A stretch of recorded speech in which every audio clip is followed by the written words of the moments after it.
मुद्रास्फीति की गणना हम कैसे करते हैं? उसके दो महत्वपूर्ण सूचकांक हैं, इंडेक्स हैं भारत में, थोक मूल्य सूचकांक और उपभोक्ता मूल्य सूचकांक, होलसेल प्राइस इंडेक्स और कंज्यूमर प्राइस इंडेक्स।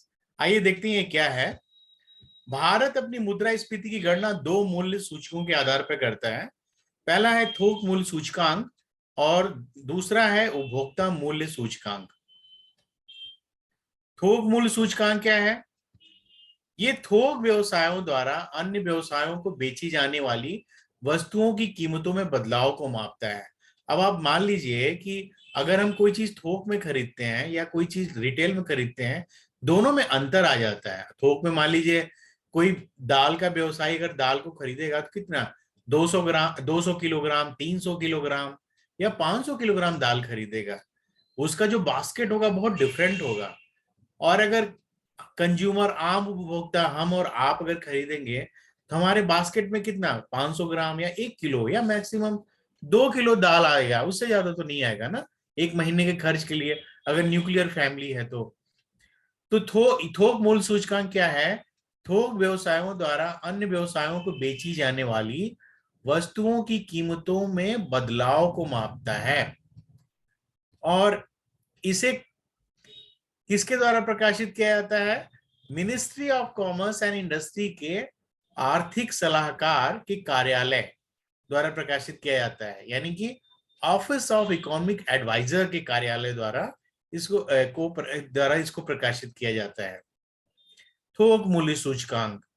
और यह भारत में सबसे अधिक इस्तेमाल किए जाने वाला मुद्रास्फीति का संकेतक है, इन्फ्लेशन इंडिकेटर, सबसे अधिक इस्तेमाल किए जाने वाला इंडिकेटर है। लेकिन इसकी आलोचना इसलिए की जाती है कि आम जनता तो थोक मूल्य पर खरीदती नहीं है, तो जब आम जनता ये जो चीज नहीं खरीदती है उस पर फिर क्यों इतना जोर दिया जाए, इस आधार पर इसकी आलोचना की जाती है। और 2017 में भारत के WPI का आधार वर्ष, उसके पहले 2004-05 आधार वर्ष था, लेकिन बाद में इसको बढ़ाकर 2011-12 कर दिया गया। आधार वर्ष का मतलब उसी साल जो वस्तुओं के दाम होंगे उन्हीं को आधार बनाकर दाम की तुलना की जाएगी, यही है आधार वर्ष का मतलब।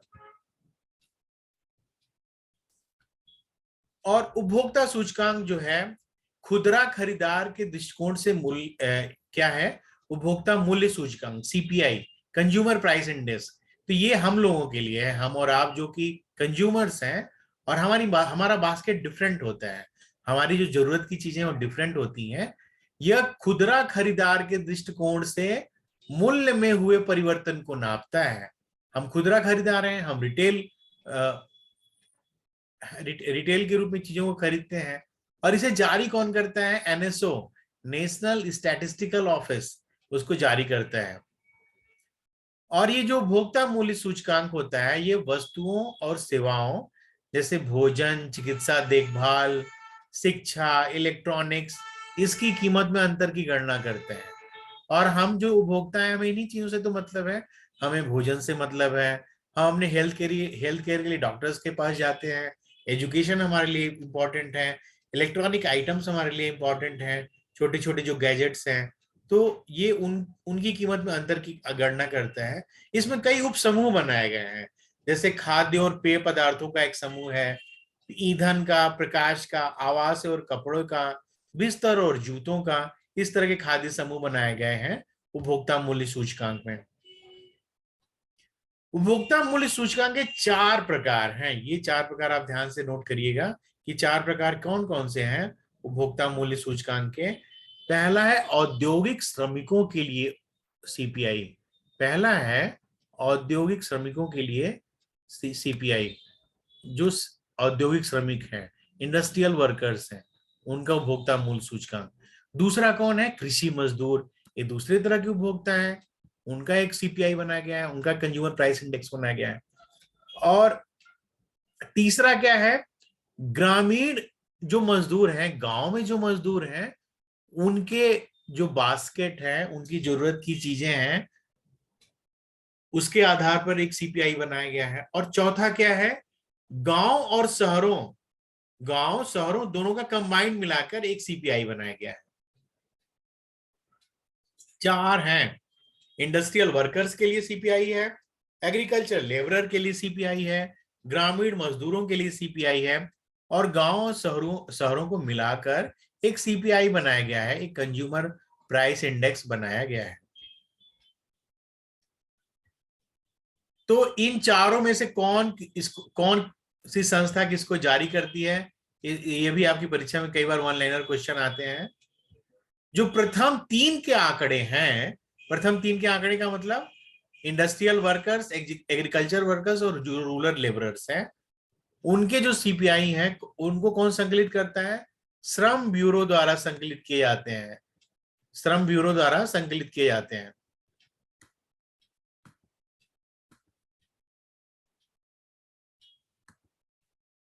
और जो चौथे प्रकार की सीपीआई है उसको कौन संकलित करता है? सांख्यिकी एवं कार्यान्वयन मंत्रालय, Ministry of Statistics and Programme Implementation, MoSPI इसको बोलते हैं। उसके तहत उसकी एक संस्था है मॉस्पी की, केंद्रीय सांख्यिकी संगठन, सेंट्रल स्टैटिस्टिकल ऑर्गेनाइजेशन, सीएसओ। तो जो प्रथम तीन के आंकड़े हैं, प्रथम तीन का मतलब इंडस्ट्रियल वर्कर्स का सीपीआई, एग्रीकल्चर लेबरर्स का सीपीआई और रूरल लेबरर्स का सीपीआई, इनको कौन संकलित करता है? लेबर ब्यूरो संकलित करता है। और जो चौथा है उसको कौन संकलित करता है? मॉस्पी का एक संगठन है, विभाग है, सीएसओ, सेंट्रल स्टैटिस्टिकल ऑर्गेनाइजेशन। आइए सीपीआई के बारे में थोड़ा और जानते हैं। सीपीआई का आधार वर्ष 2012 है और हाल ही में श्रम एवं रोजगार मंत्रालय ने आधार वर्ष 2016 के साथ औद्योगिक श्रमिकों के लिए उपभोक्ता मूल्य संचिकाओं की एक नई श्रृंखला जारी की, ताकि औद्योगिक श्रमिकों के बारे में कुछ ज्यादा आंकड़े इकट्ठा किए जा सकें, उनके बारे में ज्यादा कल्याणकारी योजनाएं बनाई जा सकें, देश के मैन्युफैक्चरिंग सेक्टर में उनके योगदान को और बढ़ावा दिया जा सके। मौद्रिक नीति समिति, मॉनेटरी पॉलिसी कमेटी, मुद्रास्फीति को नियंत्रित करने के लिए सीपीआई डेटा का इस्तेमाल करती है। तो आपकी परीक्षा में अगर वन लाइनर क्वेश्चन आता है कि मौद्रिक नीति समिति जो है वो मुद्रास्फीति को नियंत्रित करने के लिए किसका इस्तेमाल करती है? डब्ल्यूपीआई, सीपीआई, दोनों नहीं, दोनों या इनमें से कोई नहीं, तो आप उत्तर लिखेंगे सीपीआई। भारतीय रिजर्व बैंक ने अप्रैल 2014 में सीपीआई को मुद्रास्फीति के अपने प्रमुख उपाय के रूप में अपनाया था। यानी कि ये सारी जो महत्वपूर्ण संस्थाएं हैं अपने काम के लिए सीपीआई का इस्तेमाल कर रही हैं। तो फिर इन दोनों में अंतर क्या है, डब्ल्यूपीआई और सीपीआई में? सबसे महत्वपूर्ण अंतर है सेवाओं का, सबसे महत्वपूर्ण अंतर है सेवाओं का। आप याद रखिए कि डब्ल्यूपीआई में सेवाएं शामिल नहीं है, डब्ल्यूपीआई में सेवाएं शामिल नहीं है और सीपीआई में सेवाओं को भी शामिल किया जाता है। याद रखिए, डब्ल्यूपीआई में सेवाएं शामिल नहीं है और सीपीआई में सेवाओं को भी शामिल किया जाता है। ये एक सबसे महत्वपूर्ण अंतर है, ध्यान दीजिएगा, इसको याद कर लीजिएगा।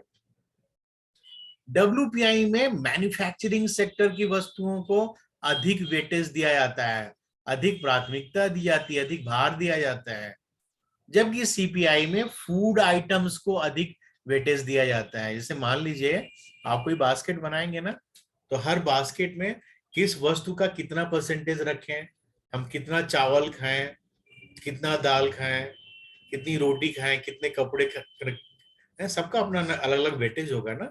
तो जो डब्ल्यूपीआई का बास्केट होगा उसमें मैन्युफैक्चरिंग सेक्टर की वस्तुओं को अधिक वेटेज देंगे और जो कंज्यूमर प्राइस इंडेक्स होगा उसमें फूड आइटम्स को अधिक वेटेज देंगे, खाने पीने की वस्तुओं को अधिक वेटेज देंगे।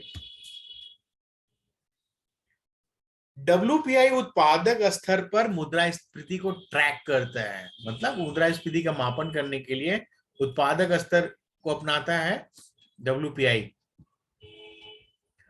और सीपीआई क्या है? उपभोक्ता स्तर पर कीमतों के परिवर्तन को नापता है। याद रखिएगा, डब्ल्यूपीआई उत्पादक, चूंकि होलसेल प्राइस इंडेक्स है, या थोक सूचकांक की बात कर रहा है, तो थोक सूचकांक की बात कौन करेगा, किसके फायदे की बात होगी? जो उत्पादक होगा उन्हीं की जरूरत की चीज होगी ना। और जो सीपीआई है, कंज्यूमर प्राइस इंडेक्स है, वो उपभोक्ताओं के लिए है। एक और मुद्रास्फीति दर है खुदरा मुद्रास्फीति, रिटेल इन्फ्लेशन। तो खुदरा इस मुद्रास्फीति दर को उपभोक्ता मूल्य सूचकांक के आधार पर नापते हैं, कंज्यूमर प्राइस इंडेक्स के आधार पर नापते हैं, और यह खरीदार के दृष्टिकोण से मूल्य परिवर्तन की माप करता है। यह चयनित वस्तुओं एवं सेवाओं के खुदरा मूल्यों के स्तर में समय के साथ बदलाव को मापता है, जिस पर उपभोक्ता अपनी आय खर्च करते हैं। तो ये हुआ खुदरा मुद्रास्फीति किस तरह सीपीआई से संबंधित है। हेडलाइन इन्फ्लेशन क्या है? हेडलाइन इन्फ्लेशन की परिभाषा आपकी परीक्षा में आता है, उसको देखिए। हेडलाइन इन्फ्लेशन, ये भी जो इन्फ्लेशन है ये उपभोक्ता मूल्य सूचकांक के आधार पर तैयार की जाती है, और ये मुद्रास्फीति का क्या होता है? प्राकृतिक आंकड़ा होता है। मुद्रास्फीति का ये प्राकृतिक आंकड़ा होता है। इसमें खाद्य एवं ईंधन इनकी कीमतों में होने वाले उतार चढ़ाव को शामिल करते हैं। खाद्य एवं ईंधन, ये है हेडलाइन इन्फ्लेशन। एक और इन्फ्लेशन है कोर इन्फ्लेशन। तो कोर इन्फ्लेशन हेडलाइन इन्फ्लेशन से अलग है। क्यों? क्योंकि कोर इन्फ्लेशन में खाद्य एवं ईंधन की कीमतों में होने वाले उतार चढ़ाव को शामिल नहीं किया जाता है, जबकि हेडलाइन इन्फ्लेशन में किया जाता है। हेडलाइन इन्फ्लेशन में खाद्य और ईंधन की कीमतों में होने वाले उतार चढ़ाव को शामिल करते हैं, जबकि कोर इन्फ्लेशन में खाद्य और ईंधन के उतार चढ़ाव को शामिल नहीं करते हैं। कोर मुद्रास्फीति के आकलन में वैसे मदों पर ध्यान नहीं दिया जाता है जो किसी अर्थव्यवस्था में मांग और उत्पादन के पारंपरिक ढांचे के बाहर हो। मतलब मांग और उत्पादन के पारंपरिक ढांचे क्या होंगे? जैसे पर्यावरण की जो समस्याओं के कारण उत्पादन में जो देखी जाने वाली कमी है, ये आपके पारंपरिक ढांचे से बाहर है ना। जो पर्यावरण की समस्या है आपकी पारंपरिक ढांचे तो है नहीं, वो थोड़ी बाहर की चीजें हैं, है? वो दैनिक जरूरत की चीजों से थोड़ा बाहर की चीजें हैं।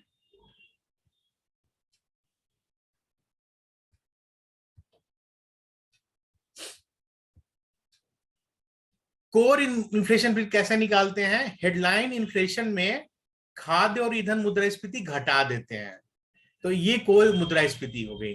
तो आपकी परीक्षा में हेडलाइन इन्फ्लेशन, कोर इन्फ्लेशन लिखने को आए, दोनों की परिभाषा लिखेंगे और उसके बाद ये सूत्र लिखेंगे, कोर मुद्रास्फीति is equal to headline inflation minus खाद्य और ईंधन मुद्रास्फीति। मुद्रास्फीति को नियंत्रित करने के क्या उपाय हैं? मौद्रिक नीति और राजकोषीय नीति के जरिए हम मुद्रास्फीति को नियंत्रित करते हैं। जो मौद्रिक नीति है मुद्रास्फीति को नियंत्रित करने की सर्वाधिक प्रचलित नीति है। मौद्रिक नीति के जरिए मुद्रास्फीति में कमी लाने के लिए 3 उपाय किए जाते हैं। बैंक दर नीति है, कैश रिजर्व रेशियो और ओपन मार्केट ऑपरेशन। इनके बारे में डिटेल हम एक खास लेक्चर में बताएंगे, मॉनेटरी पॉलिसी और ओपन मार्केट ऑपरेशंस के बारे में। अभी फिलहाल यही जानिए कि मुद्रास्फीति के जरिए, मौद्रिक नीति के जरिए मुद्रास्फीति में कमी लाने के 3 उपाय किए जाते हैं: बैंक दर नीति, कैश रिजर्व रेशियो और ओपन मार्केट ऑपरेशंस। फिर राजकोषीय नीतियों में क्या शामिल है? कराधान यानी कि टैक्सेशन, सरकारी खर्च और पब्लिक बोरोइंग। इसके अलावा सरकार द्वारा आवश्यक वस्तुओं जैसे दाल, अनाज, तेल आदि के निर्यात पर प्रतिबंध लगा देना और काला बाजारी रोकना भी राजकोषीय नीतियों का हिस्सा है। मौद्रिक नीति में सबसे महत्वपूर्ण है बैंक दर नीति। यदि आरबीआई चाहता है कि बाजार में पैसे की आपूर्ति और तरलता बढ़े तो क्या करेगा? वो बैंक रेट को कम कर देगा। यदि आरबीआई चाहता है कि बाजार में पैसे की आपूर्ति और तरलता कम हो तो बैंक रेट को बढ़ाएगा। ठीक है। मुद्रास्फीति बढ़ने के दौरान केंद्रीय बैंक अक्सर रेपो रेट को बढ़ाते हैं।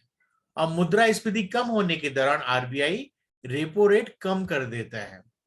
यहाँ पे 2 चीजें हैं, उनको थोड़ा सा ध्यान दीजिएगा कि अगर आरबीआई चाहता है कि बाजार में पैसे की आपूर्ति और तरलता बढ़े, मतलब पैसा बढ़े, तो क्या करेगा? बैंक रेट को कम करेगा।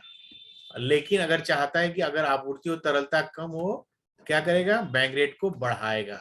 ये 2 अलग अलग बातें हैं।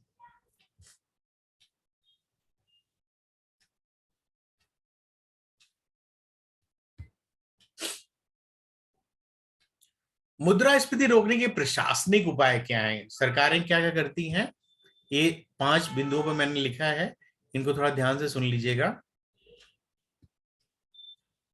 कुछ वस्तुओं के एक्सपोर्ट पर रोक लगा देगा, जैसे एडिबल ऑयल है, खाद्य तेल है, प्याज है, दाल है, उनके एक्सपोर्ट पर, उनके निर्यात पर सरकारें रोक लगा देंगी। उसके बाद पीडीएस सिस्टम में जो लीकेज है, जो भ्रष्टाचार के जरिए पीडीएस सिस्टम के उद्देश्य पूरे नहीं होते, उस लीकेज को कम करेगा, भ्रष्टाचार को खत्म करेगा, और ये इंश्योर करेगा सरकारी मशीनरी, अधिकारी और सरकार ये सुनिश्चित करेंगे जो पब्लिक डिस्ट्रीब्यूशन सिस्टम है, सार्वजनिक वितरण प्रणाली के जो उद्देश्य हैं, जो लाभ हैं, जरूरतमंदों तक सीधे पहुंचे। इसके अलावा होर्डिंग और स्पेकुलेशन पर नियंत्रण लगेंगे, मतलब अफवाह फैल जाए कि अरे बहुत महंगाई बढ़ने वाली है, ये बाजार से चीनी खत्म हो जाएगा, प्याज खत्म हो जाएगा, लोग होर्डिंग करना शुरू कर दिए, जमाखोरी करना शुरू कर दिए, इन पर लगाम लगाए जाएंगे, कुछ जागरूकता फैलाकर और कुछ सख्ती के द्वारा। इसके अलावा import of community commodities which are in short supply, जिन वस्तुओं की मात्रा बाजार में कम है, सरकारें क्या करेंगी कि बाहर के देशों से उनका इंपोर्ट करेंगी ताकि उनकी मात्रा पूरी हो और बाजार में मुद्रास्फीति रोकी जा सके।